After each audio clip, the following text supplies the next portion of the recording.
요즘 너무 날씨가 덥죠. 연일 이어지는 폭염으로 인해서요. 고생이 참 많으실 줄로 압니다. 어제 오늘 계속해서 한낮 기온이 뭐 이렇게 32도에서 34도 정도로 이렇게 형성이 돼 있더라고요. 우리나라가. 얼마나 덥든지요. 저 같은 경우 더위를 또 많이 타는 그런 체질이라서요. 더 힘든 것 같습니다. 올해 초에 교회 홈페이지 생활 나눔 코너에요. 세계에서 가장 더운 장소들이라는 제목으로 사진이 게재됐었어요. 홈페이지 자주 이렇게 들어오시는 분들은 이 사진 아마 보셨을 텐데요. 거기에 이제 탑 10이 소개되어 있습니다.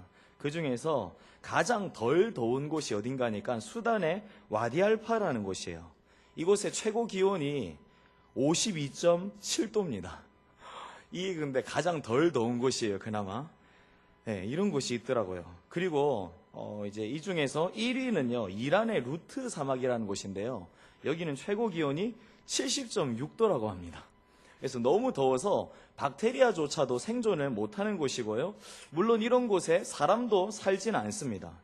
사람이 사는 곳은 가만 보니까 4위 지역부터더라고요. 근데 이제 4위가 리비아의 엘 아지지아라는 곳인데요.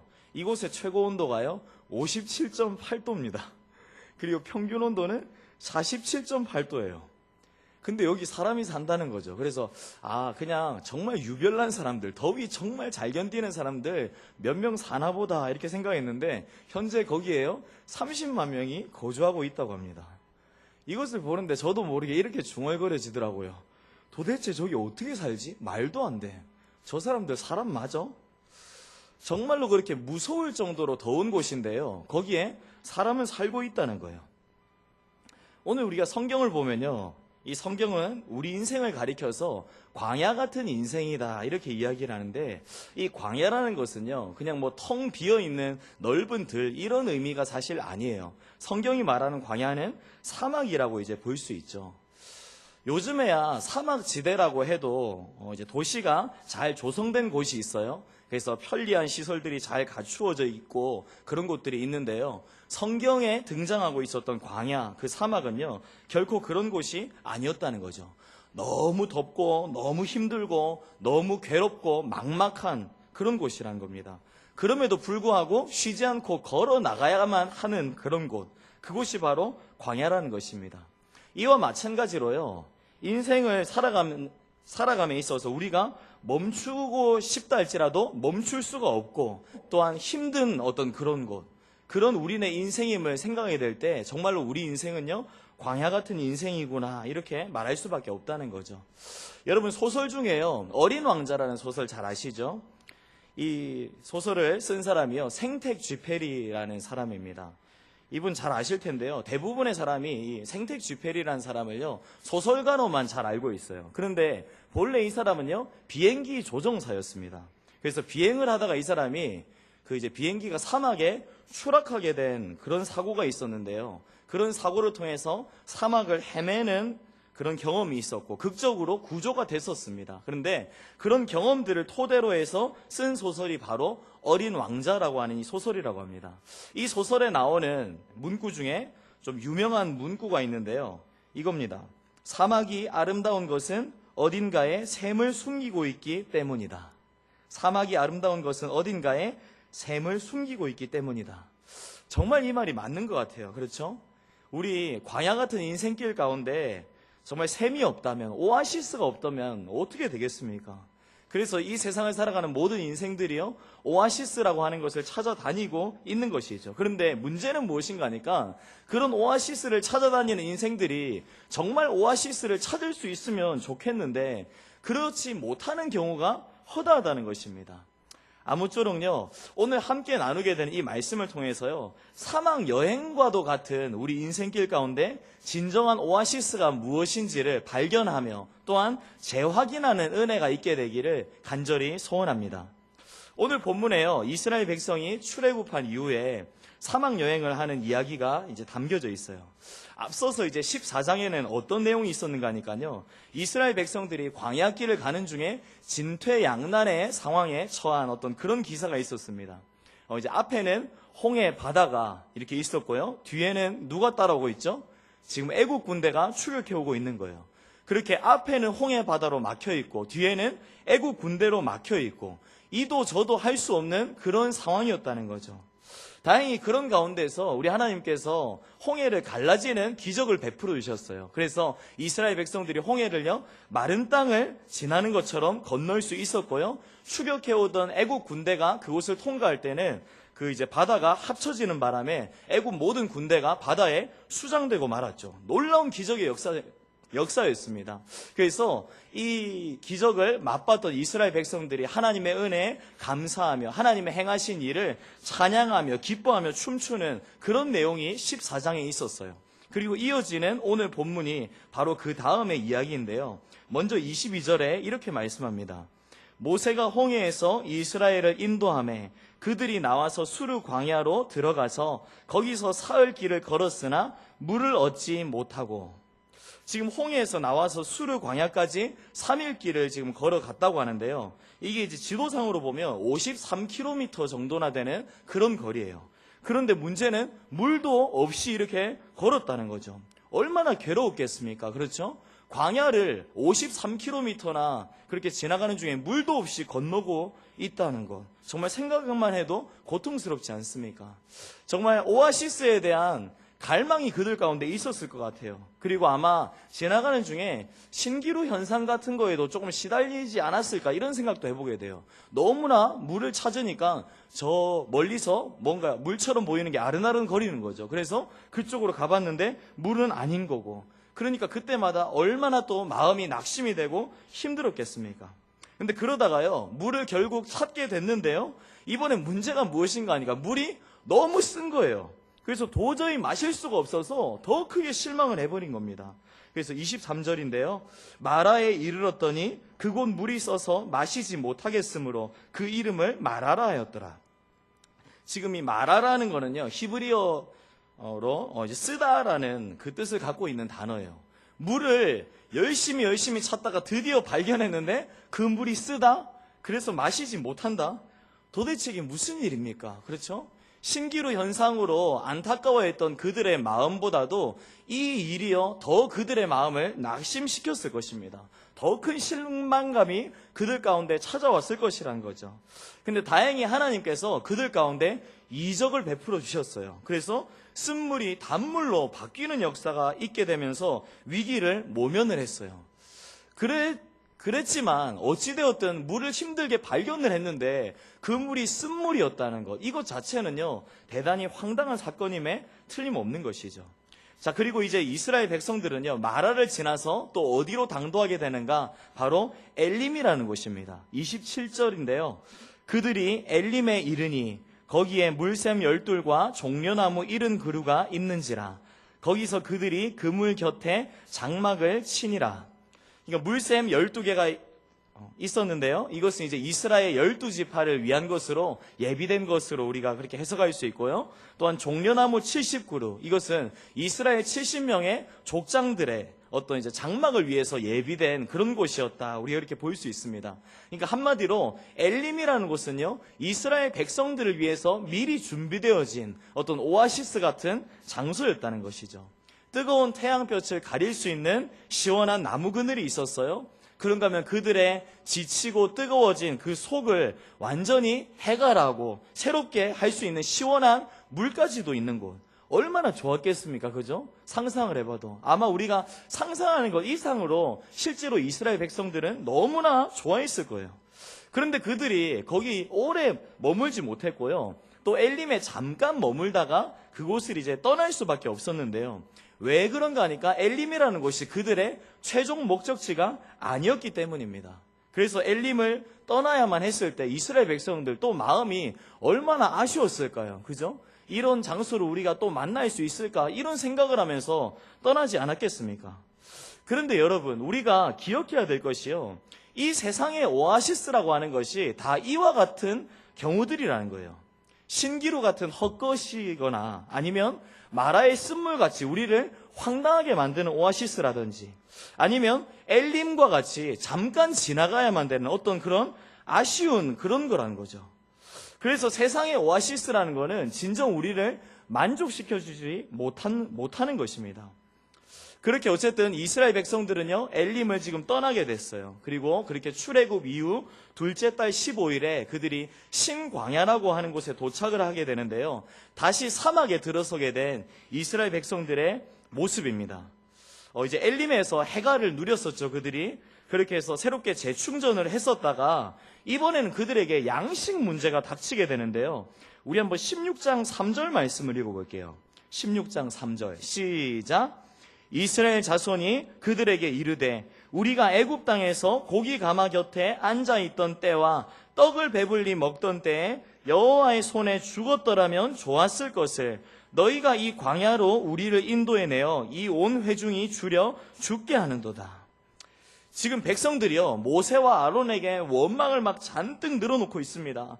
애굽에서 종살이로 고통받았던 그때를요, 완전히 잊어버리고 그때에 대한 감을 잃어버린 거예요. 그래서 그저 그냥 죽겠다고 또다시 난리 피우고 있는 것이죠. 그런데 여러분, 정말 그래요. 오늘날 이 세상 사람들이요, 이 세상 곳곳을 다니면서 유토피아라고 하는 것을 찾아다니는데, 결론적으로 말하면요, 유토피아는 이 세상에 없다는 거예요.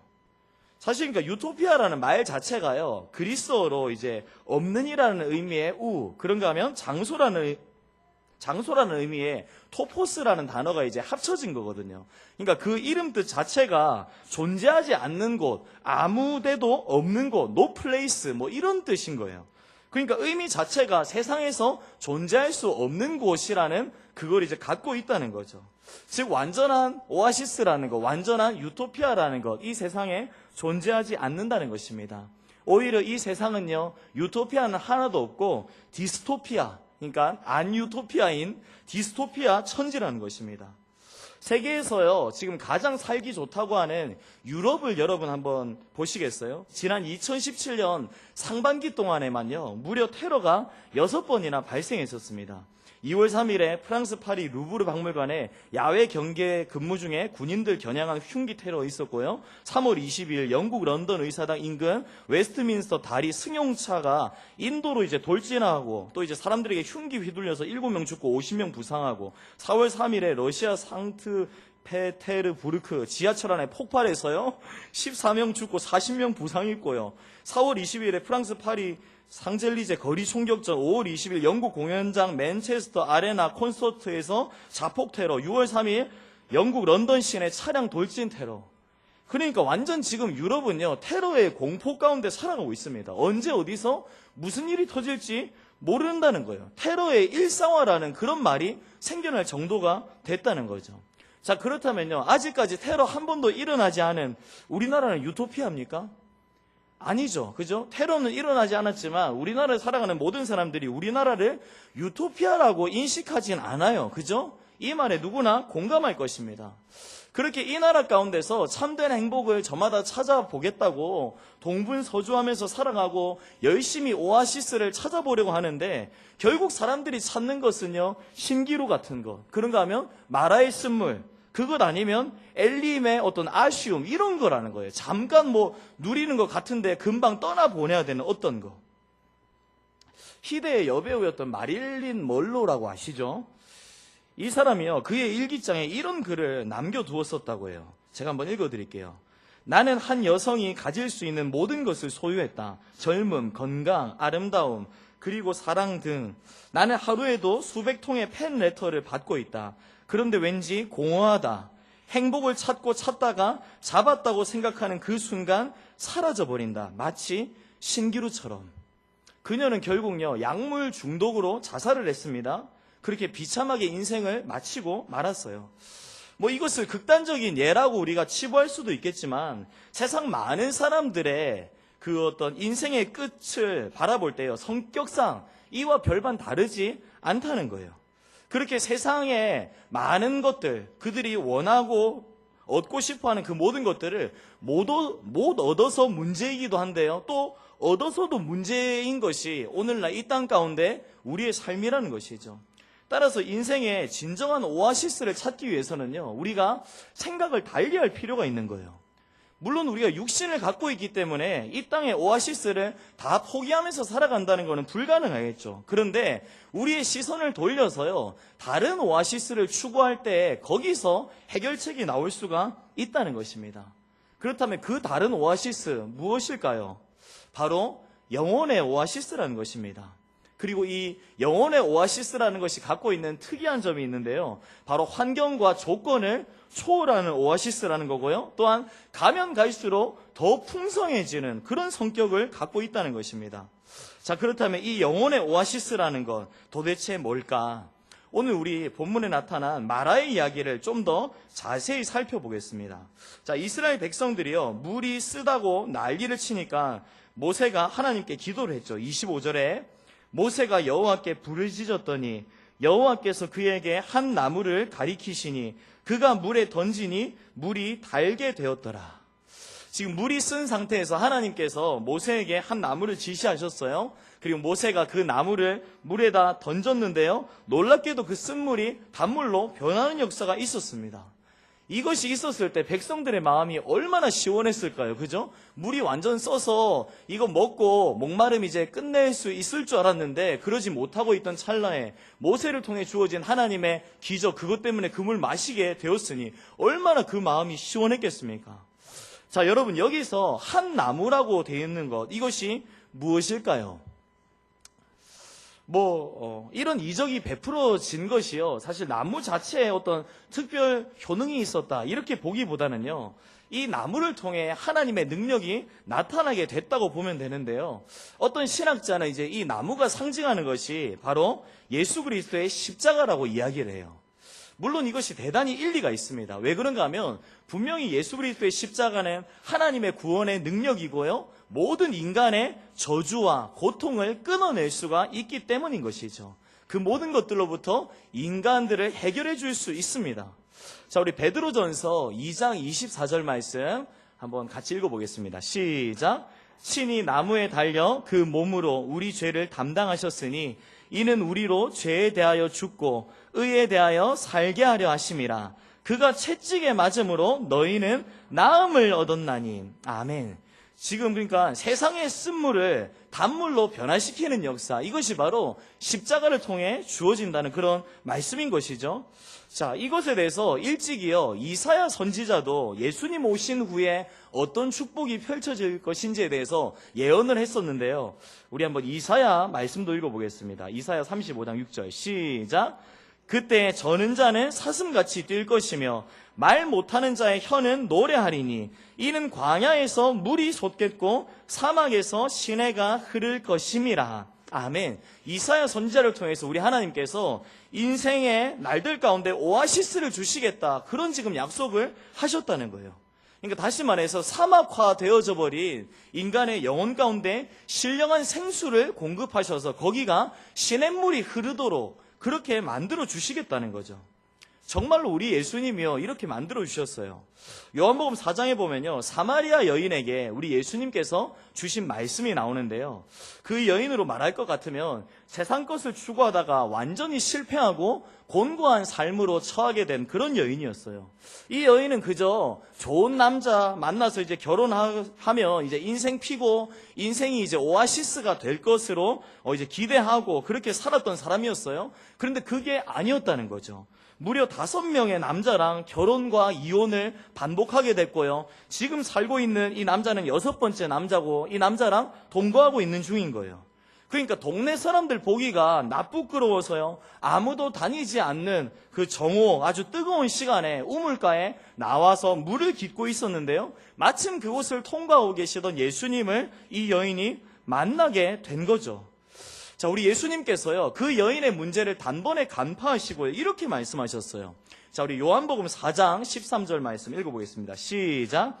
이 물을 마시는 자마다 다시 목마르려니와 내가 주는 물을 마시는 자는 영원히 목마르지 아니하리니 내가 주는 물은 그 속에서 영생하도록 솟아나는 샘물이 되리라. 아멘. 사랑하는 여러분, 육신의 것 아무리 추구해도요, 우리는요 결코 만족 얻을 수 없습니다. 그렇지만 그런 우리의 인생이라 할지라도요, 예수님 공급하여 주시는 이 생수를 먹게 되면요, 우리의 영혼 가운데 샘물이 돼버려요. 그게 그리고 그로 인해서요, 우리 영혼이 회복되게 되고요, 우리 영혼이 참 만족을 누리게 되고, 그리고 이것이 점점 더 풍성해져서요, 생수의 강으로까지 변해버린다는 겁니다. 자, 우리 요한복음 7장 말씀 읽어보겠습니다. 시작. 예수께서 서서 외쳐 이르시되 누구든지 목마르거든 내게로 와서 마시라. 나를 믿는 자는 성경의 이름과 같이 그 배에서 생수의 강이 흘러나오리라 하시니. 아멘.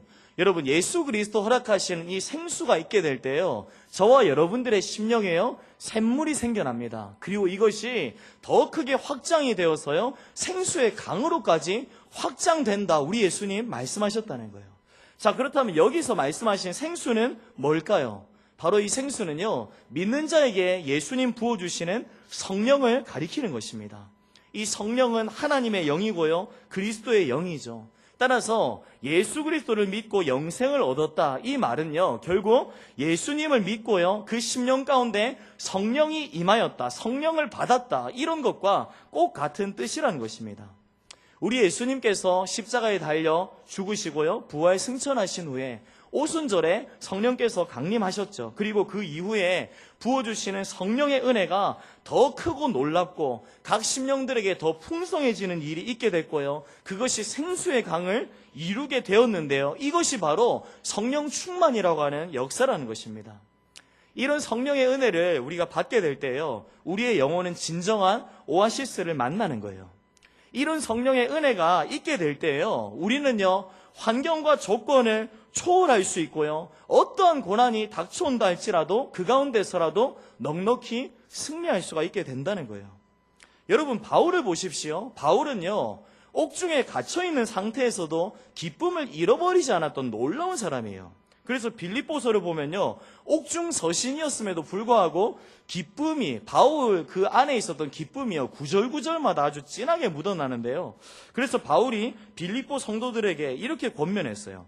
빌립보서 4장 4절 말씀, 시작. 주 안에서 항상 기뻐하라. 내가 다시 말하노니 기뻐하라. 아멘. 그리고 11절 12절에 또 이렇게 고백했습니다. 읽어볼게요. 시작. 내가 궁핍함으로 말하는 것이 아니라 어떠한 형편에든지 내가 자족하기를 배웠노니 내가 비천에 처할 줄도 알고 풍부에 처할 줄도 알아. 모든 일에 배부르며 배고픔과 풍부와 궁핍에도 일체의 비결을 배웠노라. 아멘. 모든 상황 속에서 지금 바울이요, 자족하는 비결을 이제 터득했다, 그렇게 고백하고 있는데요, 바울의 신앙, 이것은 전천후 신앙이라고 볼 수 있는 거죠. 그런데 이렇게 바울이요, 어떠한 상황에서도 승리할 수 있었던 이유, 전천후 신앙이 될 수 있었던 이유가 무엇인가 하니까요, 바로 바울의 영혼 가운데요, 오아시스가 있었기 때문이에요.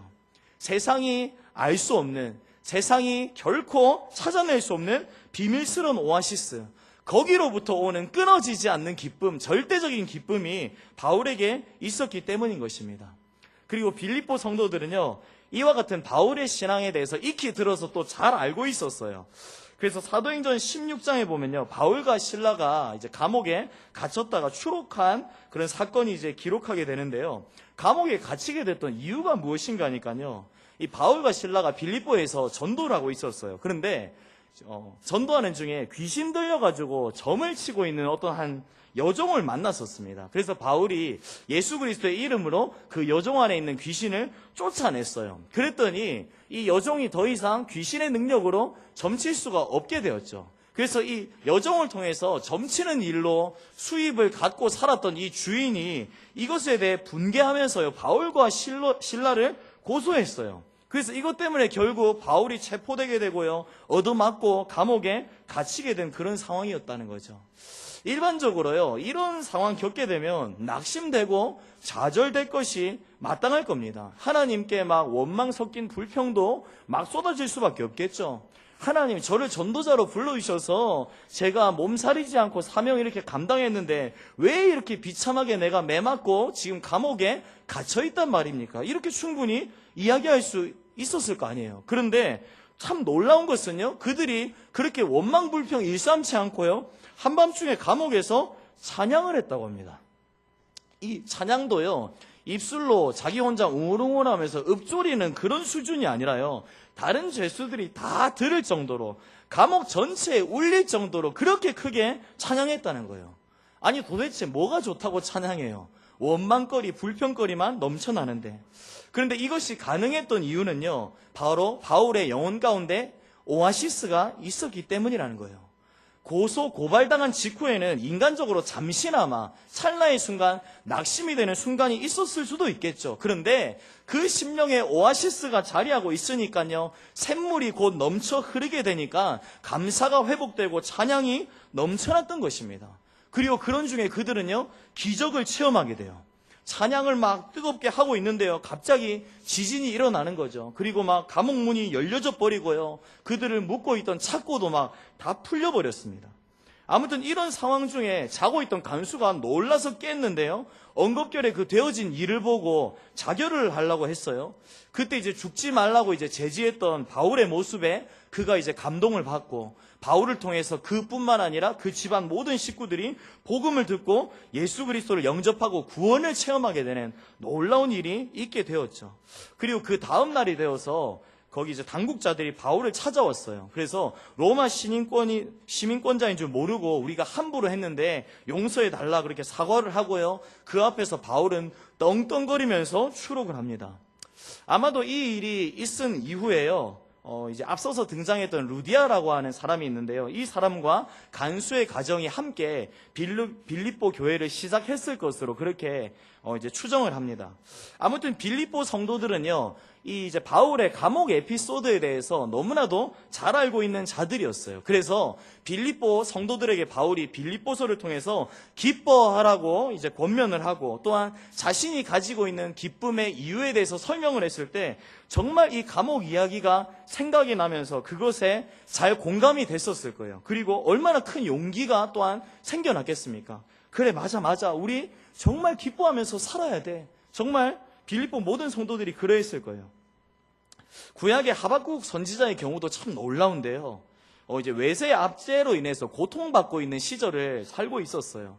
그러니까 한마디로 눈만 떴다면 원망할 거리밖에 안 보이는 그런 나라의 상태를, 그런 시절을 살고 있었다는 거죠. 그런데 그렇게 고통받고 있는 시대에요, 그도 그저 이제 원망했던 어떤 평범한 반응을 가지고 살았던 한 사람이었는데요, 이후에 하나님 허락하여 주시는 영혼의 오아시스를 발견하고 나서 기뻐하면서 이렇게 고백을 합니다.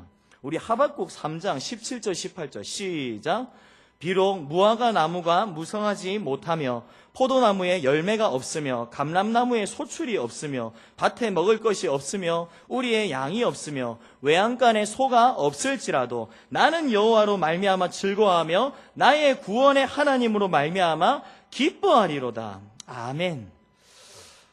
미국의 유명한 시인 중에요, 롱펠로라고 하는 사람이 있어요. 이분은요, 1935년 하버드대 교수였고요, 19세기 최고의 시인이다, 이런 이제 명성까지도 얻었던 사람인데요, 겉으로만 보면 아주 화려한 성공만을 인생에서 거둔 것처럼 보여져요. 그런데 그 사람의 인생 이면에요, 얼마나 많은 시련이 있었는지 모릅니다. 첫 부인과는 사별을 했어요, 이 사람이. 그리고 둘째 부인은요, 무서운 사고 가운데 불타서 죽어버렸습니다. 그리고 그 외에도 인생의 많은 시간들을 지나면서 이루 다 말하기조차 끔찍한 고통과 슬픔이 얼마나 많았는지 몰라요. 그런데 놀라운 것은요, 그의 인생 가운데 너무나도 안타깝고 절망적인 그림이 많았음에도 불구하고 그가 지었던 시들을 보면요, 시마다 환희의 표현들이 너무나 넘쳐난다는 거예요. 그래서 그의 임종이 가까웠을 때요, 한 기자가 마지막 인터뷰를 그에게 했어요. 선생님, 숱한 슬픔 겪으셨는데 어떻게 그런 아름다운 시를 쓸 수가 있으셨을까요? 그러자 힘이 없어서 이제 그가 활짝 웃지는 못했지만요, 애써 이제 미소를 띠면서 창밖에 있는 사과나무를 이제 가리키면서 이렇게 말했다고 합니다. 저 나무를 보세요. 몹시 늙은 나무죠. 하지만 해마다 새 가지가 나오고 꽃이 피고 열매를 맺고 있어요. 그 안에 생명이 있기 때문이죠. 나도 마찬가지예요. 고목과 같은 인생이지만 내 안에 영생의 근원이신 예수님이 계셔서 기쁨이 그치질 않는답니다. 그렇습니다, 여러분. 우리네 인생은요, 겉모습보다도요, 우리네 영혼에 무엇이 자리하고 있는가가 정말 중요하다는 거예요. 여러분, 한자 중에서 행이라는 한자와 신이라는 한자 아세요? 자, 우리 다음 슬라이드 한번 보여주세요. 바로 이겁니다. 바로 앞에 있는 것이 이제 행복을 뜻하는 행이고요. 뒤에 있는 것이 이제 매울 신이죠. 신라면 신 아니에요. 저게 이제 뜻이 무엇인가 하니까요. 고통, 불행, 이런 의미를 갖고 있어요. 저 이제 신자가요. 그런데 저 두 한자를 보면요. 한 획 차이예요. 그죠? 한 획입니다. 한 획이 있느냐 없느냐에 따라서 행복이 되는가 아니면 고통이 되는가 불행이 되는가가 결정 난다는 거죠. 이와 같아요, 여러분. 우리의 인생이라는 것이요. 정말 딱 하나 때문에 차이가 나는데 그것이 바로 예수 그리스도가 그 심령 가운데 있느냐 없느냐에 달려있다는 것입니다. 바라기는요, 우리의 내면에 영생의 근원 되시는 예수 그리스도를 진정 모시는 까닭에 영혼의 오아시스를 느낄 수 있었으면 좋겠습니다. 그것을 때마다 경험하는 저와 여러분들이 되셨으면 좋겠고요. 특별히 우리가 잊지 말아야 될 것이 또 한 가지 있는데요. 이 세상을 우리가 살아갈 때 영혼 속에 자리 잡은 이 예수님의 오아시스를 우리가 체험하면서 살아가기도 하지만 이것이 이 땅 가운데 가지고 있는 또 한계가 있다는 거예요. 그래서 우리는 이 땅에서만의 오아시스를 생각할 것이 아니라 더 영원하고 놀라운 오아시스를 소망하면서 살아야만 한다는 건데요. 그 오아시스가 결국 무엇일까요? 바로 장차 우리가 들어가게 될 천국 오아시스인 것입니다. 오늘 본문에서요, 이스라엘 백성들이 수르 광야 지나서 마라를 또 지나고요, 너무나도 그들을 행복하게 만들었던 엘림에도 당도를 했었죠. 그런데 거기 계속 머무는 게 아니라 그들은요, 또다시 출발해서 계속 광야길을 가야만 했어요. 왜 그러냐면 그들은요, 약속의 땅 가나안을 향해 가야만 했기 때문이죠. 마찬가지예요, 여러분. 오늘날 이 땅 가운데서 우리가 고난을 당하게 되죠. 그럴 때마다 우리 영혼의 자리한 오아시스를 통해서 하나님의 위로를 체험하는 것도 중요하지만 그 위로가 또한 불완전한 면이 또 있다는 거죠. 왜냐하면 위로를 받았다 할지라도 광야 생활이 끝나는 게 아니라 또 그 광야길을 우리가 계속해서 가야만 하기 때문이라는 것입니다. 따라서 우리가 소망해야 될 궁극적인 위로, 그것은 바로요, 천국 소망이라는 것이죠. 사도 요한이 계시받은 그 말씀을 통해서요, 천국의 모습을 우리가 상상해 볼 수 있는데요. 우리 함께 요한계시록 21장 1절의 말씀, 21장 1절의 말씀 없습니까? 네. 그러면 제가 읽어드릴게요. 21장 1절은요. 또 내가 새 하늘과 새 땅을 보니 처음 하늘과 처음 땅이 없어졌고 바다도 다시 있지 않더라. 새 하늘과 새 땅이 천국에는 펼쳐진다고 해요. 그러니까 이 세상과는 완전 차원이 다른 채로 시작이 된다는 거죠. 자, 우리 이어서 21장 4절도 읽어볼게요. 시작. 모든 눈물은 그 눈에서 닦아주시니 다시는 사망이 없고 애통하는 것이나 곡하는 것이나 아픈 것이 다시 있지 아니하리니 처음 것들이 다 지나갔음이로라. 아멘. 사망이 지나가고요, 애통도 지나가고 곡하는 것, 아픈 것이 다 지나가고 없다는 것입니다. 그러니까 그런 것이 가득했던 첫 세상의 처음 것이 다 없어져 버리고요, 새하늘과 새 땅이 도래하는 그것이 천국이라는데, 이것이 보니까요 완전 순도 100%의 기쁨의 장소인 거예요. 그래서 이런 것을 생각할 때 천국에는 따로 어떤 오아시스적인 요소가 있는 것이 아니라 천국 그 자체가 오아시스다, 정말 그렇게 느끼게 된다는 거죠. 자, 우리 6절도 읽어볼게요. 6절 시작. 또 내게 말씀하시되 이루었도다. 나는 알파와 오메가요 처음과 마지막이라. 내가 생명수 샘물을 목마른 자에게 값없이 주리니. 아멘. 우리 22장 1절 2절도 읽어볼게요. 시작. 또 그가 수정같이 맑은 생명수의 강을 내게 보이니 하나님과 및 어린 양의 보좌로부터 나와서 길 가운데로 흐르더라. 강 좌우에 생명나무가 있어 12가지 열매를 맺되 달마다 그 열매를 맺고 그 나무 잎사귀들은 만국을 치료하기 위하여 있더라. 아멘. 이 구절들을 토대로 여러분 한번 천국이라는 곳을 한번 그려보세요. 생명수의 강이 막 흐르고 있는 거예요. 그리고 그 강가에요, 생명나무의 열매가 또 가득히 이렇게 맺힙니다.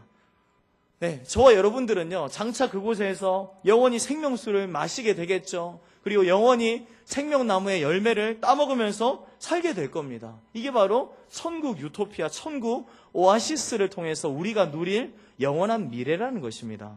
사랑하는 여러분, 오늘 이 세상을 살아가는 저와 여러분들에게 오아시스가 있습니까? 있다면 그 오아시스 어디서 발견하셨습니까? 그리고 그 오아시스는 지금 어디 있습니까? 소원하기는요, 광야의 사막과 같은 우리의 인생의 길들을 지나갈 때 가짜 오아시스에 속으면서요, 불완전하고 일시적인 어떤 것들에 휘둘리지 않는 우리가 되길 간절히 원합니다. 그런 것들이 우리의 갈증, 영원히 해결해 줄 것 같지만 오히려 더 갈증나게 만들어요. 더 죽겠게 만드는 거죠. 영혼 병들게 만들고요. 그렇게 우리 인생을 아주 피폐하게 만들어 버린다는 것입니다. 소원하기는 하나님께서 우리에게 허락해 주신 참된 영혼의 오아시스, 예수 그리스도를 온전히 모시고 살아가는 까닭에 감사와 찬미의 고백 잃어버리지 아니하며 고난 중에도 또한 영원한 천국 오아시스 소망하시면서 당당히 승리하면서 살아갈 수 있는 저와 여러분들 되시길 주님의 이름으로 축원합니다.